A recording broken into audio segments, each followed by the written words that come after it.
ఇప్పుడు మనం నూతన సంవత్సరం శ్రీ వసునామ సంవత్సరం 2025వ సంవత్సరం నుంచి 26వ సంవత్సరం వరకు ద్వాదశ రాశుల్లో 5వ రాశి సింహరాశి వారి జ్యోతిష్యం భూత భవిష్యత్తు వర్ధమానం ఎలా ఉందో మన జానకిరామ్ని అడిగి చూద్దామండి. ఆ జానకిరామ్ చూడు, సింహరాశి వారి జాతకం ప్రయత్న యోగం, చదువు, విద్య, ఉద్యోగం, వ్యాపారం, తలించిన కార్యం, అనుకున్న కోరిక, చేసే పనిది, నమ్మిన పనిది, అడవపడ్డ పనిది, చదువుది, విద్యది, ఉద్యోగంది, పర్సనల్ లైఫ్ది ఎలా ఉంది, చేసే పనిది, ఇంటి బలంది, కుటుంబ బలంది, ధ్యాన బలంది, యోగ బలంది, ఇసుక బలంది, ఏరే దేశం రాష్ట్రంది, ప్రయాణాల విషయంది చూడు జానకిరామ్.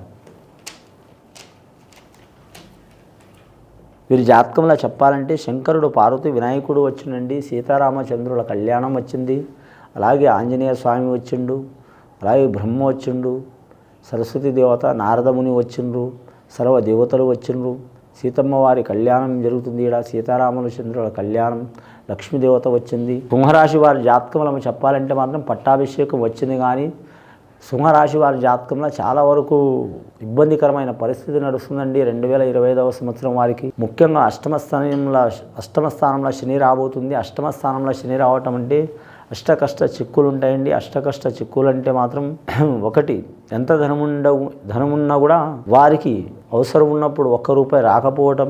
రెండవది మాత్రం అన్నమో రామచంద్రాన్ని అన్నానికి కూడా ఇబ్బంది పడటం, అంటే ఇంట్లో అన్నం ఉన్నా కూడా తినలేకపోవటం, లేదా ఆరోగ్యంలో బాగలేకపోవటం, లేదా నమ్మిన వారు ద్రోహం చేయటం, లేదా భార్యాభర్తలు విడిపోవటం, లేదా మానసికంగా నష్టం రావటం, లేదా అనుకోకుండా లేనిపోని ప్రమాదాలు జరగటం, లేదా ఇష్టశ్వారాలు పోవటం, లేదా గృహం ఛిద్రం కావటం, అలాగే మిత్రులు శత్రువులుగా మారటం, ఇలాంటి సంఘటనలు జరిగే అవకాశాలు ఉంటాయండి.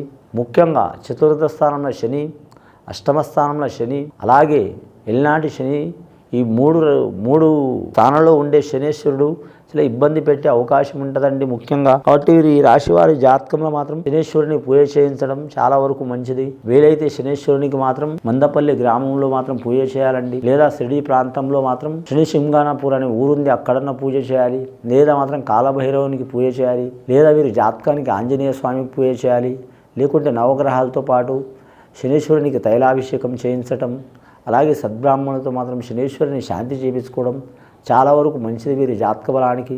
ఎక్కడ పోయినా వీరికి మాత్రం ధనంలా, కుటుంబంలో, ఆరోగ్యంలో, చేసే పనులా తప్పకుండా ఇబ్బందులు తప్పవండి. ఈ రాశి వారి అదృష్టం ఏంటంటే ఈ రాశి వారికి రవి మహర్దశ జాతకం అండి. రవి మహర్దశ జాతకం అంటే రాజు లాంటి గుణం అండి.